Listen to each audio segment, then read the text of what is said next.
It is exactly 8 p.m. on our studio clock, and its news are on Spectrum Television. Making news tonight, August 21, 2024. The tax revenues collection employees of the School of Modern Control Methods have gathered today in Yaoundé in a working session to strengthen their operational capacities, as they will need to better conduct operations on the ground in the long run. Also in this newscast, in Douala, economic capital of Cameroon, the press conference has taken place of the Delegation of Health for Littoral to sensitize the public and spell out drastic measures on how to mitigate the spread of the monkeypox, which has been declared by the World Health Organization as a public health emergency. The stories in full and more will be yours right ahead. Welcome, ladies and gentlemen. You're watching the 8 p.m. Bilingual Primetime Newscast on Spectrum Television. I will kickstart right away, and it is in the French language with you, Leila Renkonzu. Bonsoir. Bonsoir à vous, Christelle Seg. Mesdames, bonsoir. Monsieur, bonsoir. Et merci d'être avec nous. Il est 20h sur les antennes de Spectrum Télévision. C'est le journal.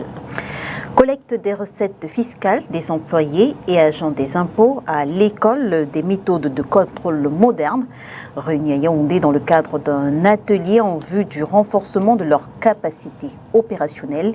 Il est attendu d'eux qu'ils puissent être plus efficaces sur le terrain au sortir de là. On fait le point avec Olivier Bouzique.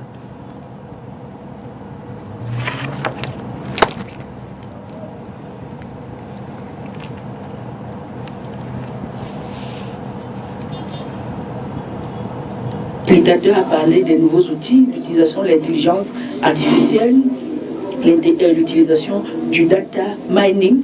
Donc, l'évolution technologique fait en sorte que, aujourd'hui, à la Direction générale des impôts, il est question pour les acteurs de se familiariser avec ces nouveaux outils, un peu plus modernisés. Et donc, on dit que cette fonction phare est au cœur de la stratégie de mobilisation des recettes du Centre régional des impôts du centre extérieur, puisque pour les prochains mois, nous attendons à peu près 500 millions au mois sur cette pension-là. Il est question durant les travaux de faire une évaluation des forces et faiblesses des techniques en vigueur, les former sur les plans théoriques et pratiques dans l'usage des outils de pointe, le data mining, l'intelligence artificielle, entre autres. Il y a un aspect préparatoire qui est assez important. Nous avons échangé dessus avec les apprenants. Il y a le déroulement en lui-même de la procédure de contrôle que nous avons présentée en relevant les écueils à éviter, en les expliquant les différents procès verbaux, les actes de procédure qu'il faut poser au fur et à mesure que la procédure évolue. Et enfin, nous avons présenté aux apprenants les différentes méthodes ou techniques de contrôle qui peuvent mettre en branle par secteur d'activité et par type de risque. À terme, ils seront davantage outillés pour mener à bien la mobilisation des recettes fiscales utiles pour le développement du pays. Rosba Acha Fomunda, Minister Delegate in charge of the Supreme State Audit, throws more light on the first joint meeting of the Technical Commission during the workshop held today in Yaoundé. Let's take a listen. We are here under the umbrella, under the cover of our organization called CREFIAF, because the language is only French, and it is an association of French-speaking Supreme Audit Institutions of Africa. And I am the president of the executive, and this commission, this workshop is for our two technical commissions. This is the first commission that is in charge of building the capacity, professional capacity of our ESA, of our members, and then there's the second commission that is in charge of building the capacity of the ESA itself and the capacity of and questions relating to gender. And they have come here because they were working on this strategic plan of 2019 to 2024, and this is 2024, and we are almost at the end of 2024. They've come here to take stock, to see what they have done, and what we've realized that what they have done a lot, but then there still remain a lot to be done. A lot to be done because we still have challenges, we still have emerging issues that are emerging every day, and our Supreme Audit institutions need to be addressed, need to know exactly what to do. There is always the question of gender parity. Does it really exist even in our Supreme Audit institutions? This is what to do, want to do, so I will preach an example. Marine nationale, 163 officiers mariniers viennent d'achever leur formation. La cérémonie de présentation au drapeau a eu lieu ce 21 août 2024 à la base d'honneur, à la cour d'honneur, de la base navale de Douala. Oriane Duncan. Vous êtes au centre de la transition vers la nouvelle ère de la Marine nationale. Prenez cet angle dont vous avez la lourde responsabilité de bien conserver, afin de la passer dans les meilleures conditions aux générations futures. Le passage de témoins est fait.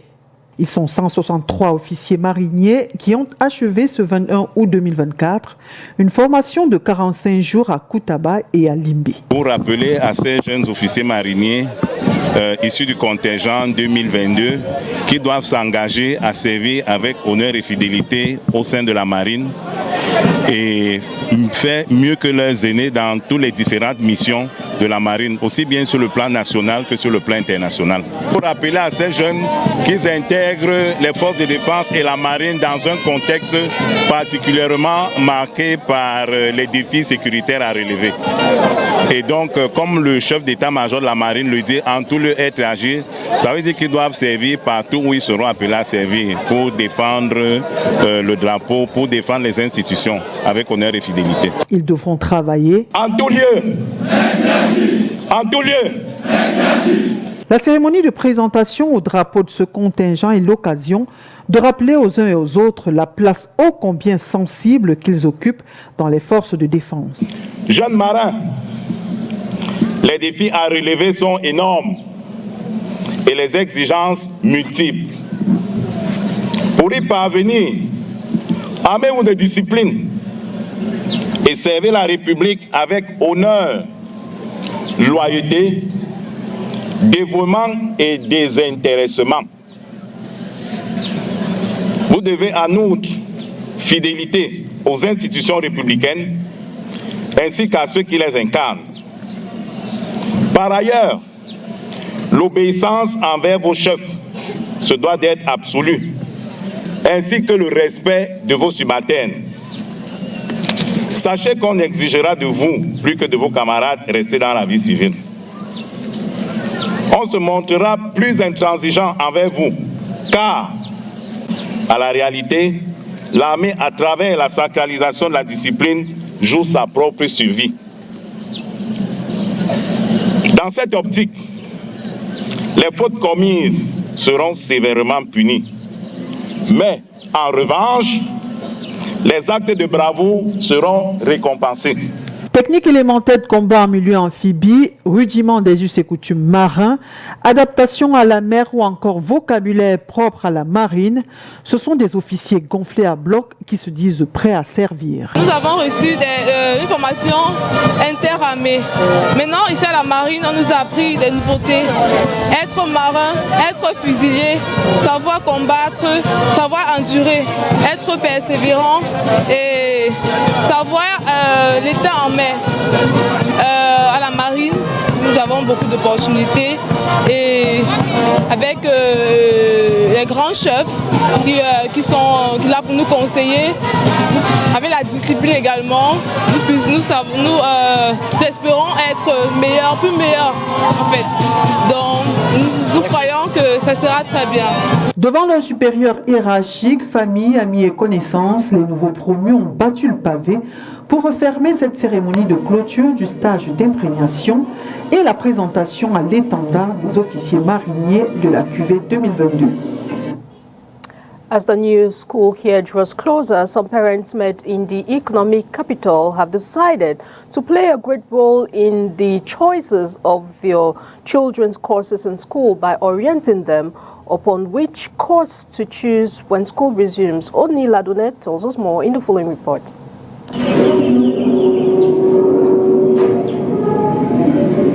The unemployment situation plaguing Cameroon greatly influences the choice of education. For some parents met in the economic capital of Cameroon, Douala, general and vocational education is the ideal system chosen for their children as it helps in skill building, which influences job creation. En fait, nous vivons dans un pays où well, we are living in a country where we are strict with general education. I did general education, but what I'm doing now is more technical. So I would advise Cameroonians to register their children in technical education. This is because that's the future of Cameroon. We need more technicians than generalists. In the past, it was possible because there were less people in administrative offices. The state needed administrators. That's why people are advised to offer general education. Today, we don't need administrators. We need people to mount electric poles, people to build houses. We need plumbers. We need electricians. Technical education remains the thing needed for Cameroon. L'enseignement technique reste ce qu'il faut pour le Cameroun. Ça dépendra It would depend on the orientation given to the child, from general education to technical education. That's better. Nowadays, when a child starts in technical education, he finds it difficult expressing himself. But if he starts from general education and goes to technical education, it's better. Et puis par la technique, c'est encore plus mieux. Bon, j'ai choisi l'enseignement général. I chose general education so the child can get integrated before diverting to technical section. This is because if I send the child directly to technical education, the child won't get integrated easily. Technical education is different from general education. In general education, we study languages and more, but don't have that in technical education. General education helps in expression.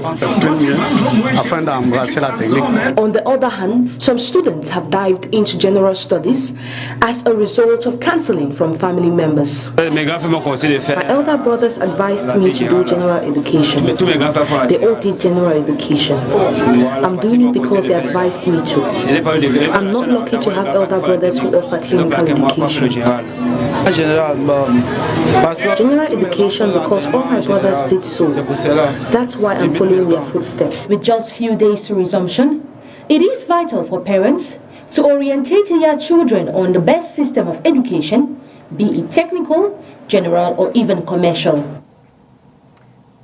Et puis en santé, il faut transmettre la bonne information aux populations et sensibiliser ces populations sur la variole du singe déclarée urgence sanitaire mondiale par l'Organisation mondiale de la santé.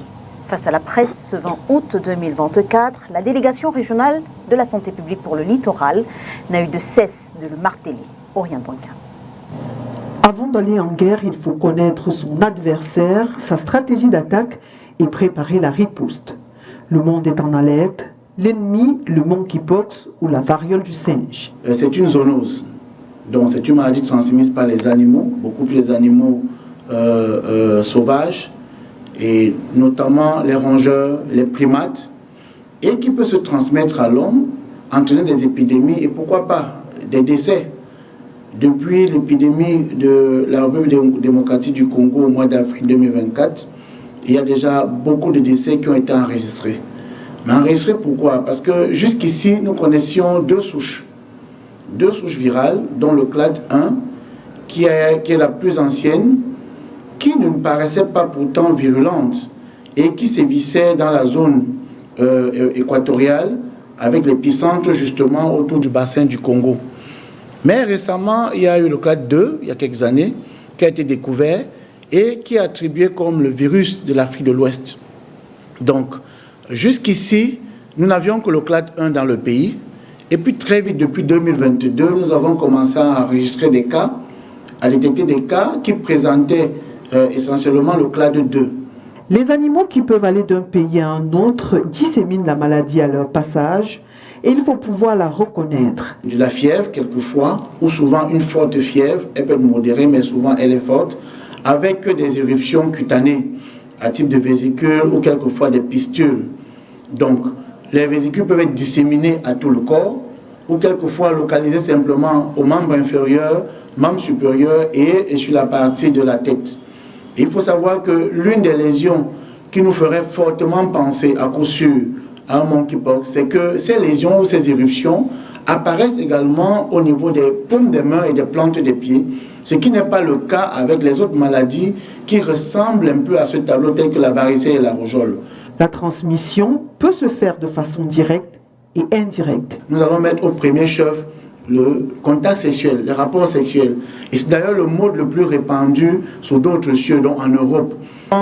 Le contact avec les animaux malades, ça veut dire les chasseurs, les femmes à la maison à qui on remet la viande pour pouvoir dépecer, c'est un risque. Si l'animal était malade, effectivement, le contact prolongé pourrait également entraîner la maladie chez ces dames-là.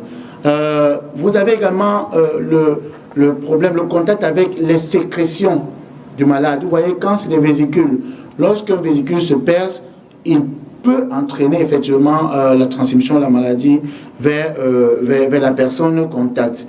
Donc il faut éviter tout contact direct. Maintenant, le contact indirect, c'est peut-être lorsque vous manipulez les excrétas dans les selles, vous manipulez, vous lavez les vêtements ou les draps, la literie, sans traitement approprié, vous pouvez être malade. Ou si vous utilisez des objets coupants, piquants du malade, effectivement, vous pouvez être infecté. Le monkeypox détecté, la prise en charge est gratuite. Au Cameroun, le traitement reste symptomatique. Nous avons affaire ici à un virus. Un virus, ça veut dire que nous allons utiliser des antiviraux et avec des risques importants de surinfection des lésions. Parce que dès que vous voyez ces éruptions, ces vésicules, lorsque ils se percent, il peut donc avoir une colonisation des bactéries. Et en ce moment, on est obligé d'utiliser des antibiotiques qui pourraient couvrir justement la zone cutanée. Et effectivement, on peut avoir besoin d'autres médications qui pourraient effectivement aider à soulager le malade parce que c'est un malade qui va beaucoup se plaindre des lésions qui démangent, qu'on appelle le plurite, ça démange énormément, et va se plaindre des douleurs.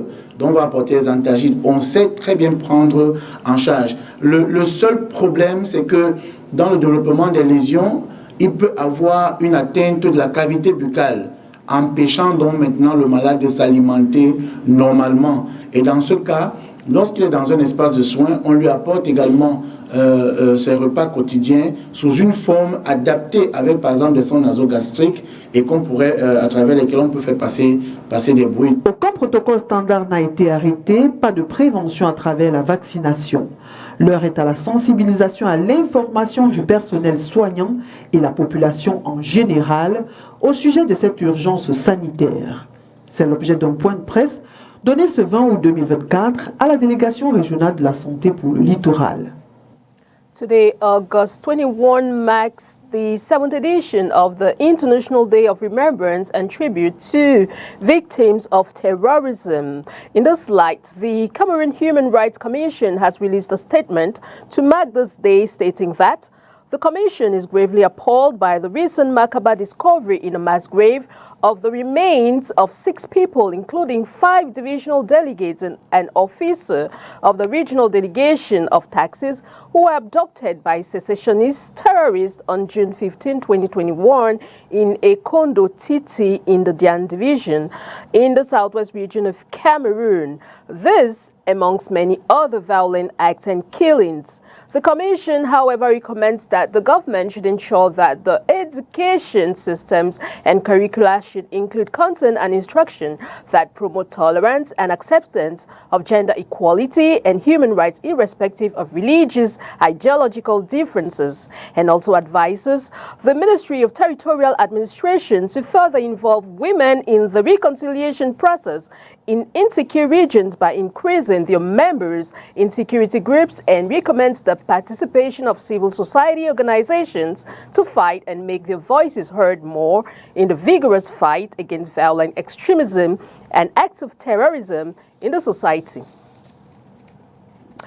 The former president of the United States of America, Barack Obama, has addressed Democrats in his home city of Chicago this Tuesday, saying Vice President Kamala Harris is the right choice to take on Donald Trump in the upcoming U.S. elections in November. More of the story with our Voice of America partners.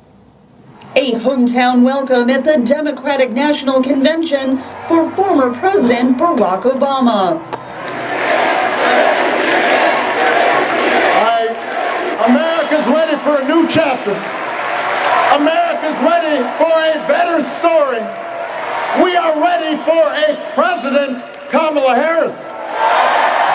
Obama drew a direct comparison between Harris and her Republican opponent, former President Donald Trump. Kamala Harris won't be focused on her problems. She'll be focused on yours. As president, she won't just cater to her own supporters and punish those who refuse to kiss the ring or bend the knee. She'll work on behalf of every American. That's who Kamala is. Obama was introduced by his wife, Michelle, who said Harris's shortened campaign season should encourage Democrats to work even harder to elect her. We cannot indulge our anxieties about whether this country will elect someone like Kamala instead of doing everything we can to get someone like Kamala elected. Although Democrats already formalized their nomination process earlier this month, a ceremonial roll call of states. Great state of Alabama proudly cast 56 votes for the first Black woman president of the United States of America. Showed the enthusiasm of Democrats for their new nominee. All 34 of our votes for our next Black woman and first South Asian president, Kamala Harris. Harris thanked delegates remotely from her rally in Milwaukee, Wisconsin. So to everyone in Chicago and across America, thank you. Thank you. Democrats also heard from Harris's husband, who called his wife a joyful warrior. She'll lead from the belief that wherever we come from, whatever we look like, we're strongest when we fight for what we believe in, not just against what we fear. The second night of the convention also featured former members of the Trump administration and Republican officials who have endorsed Harris. Trump made a lot of lofty promises. Unlimited economic growth, American manufacturing reborn, a secure border. Turns out Donald Trump was all talk. On Wednesday, Minnesota Governor Tim Walz will address delegates formally accepting the party's nomination for vice president. Catherine Chipson at the Democratic National Convention in Chicago, VOA News.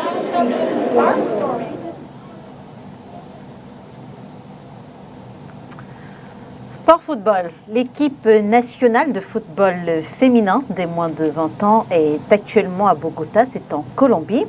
Elle poursuit son stage d'acclimatation dans la perspective de la Coupe du Monde de cette discipline qui démarre le 31 août prochain. Écho de la tanière avec vous, Makeda Lidinocho. C'est le 17 août 2024 que la délégation camerounaise conduite par Balok John, représentant du président de la Fédération camerounaise de football, a atterri à Bogota en Colombie après un long voyage. Parmi les membres de cette délégation, les joueuses de l'équipe nationale de football féminin du Cameroun de moins de 20 ans, qualifiées pour la Coupe du Monde de cette discipline, Colombie 2024. Après une première préparation effectuée en terre camerounaise, les joueuses sont en stage d'acclimatation dans le pays hôte de la compétition. Elles ont effectué leur première séance d'entraînement le dimanche 18 août au stade de l'Université del Rosario de Bogota. Une séance d'1h30 axée notamment sur la capacité et la puissance. Lundi 19 août, elles ont pris également part à leur deuxième séance d'entraînement axée cette fois sur la puissance aérobique.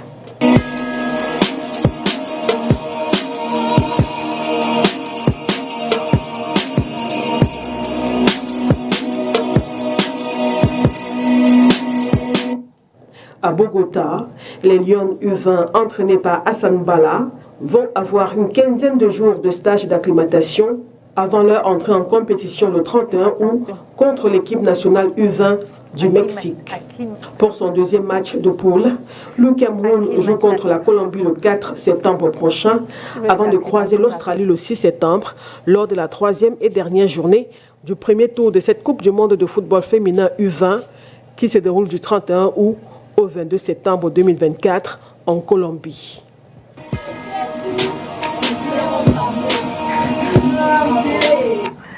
Acclimatation, j'y arrive enfin. Rideau sur le 20h. Mesdames et messieurs, merci de nous avoir suivis. On se retrouve dès demain 20h sur les antennes de Spectrum Télévision, si, bien sûr, Dieu veut.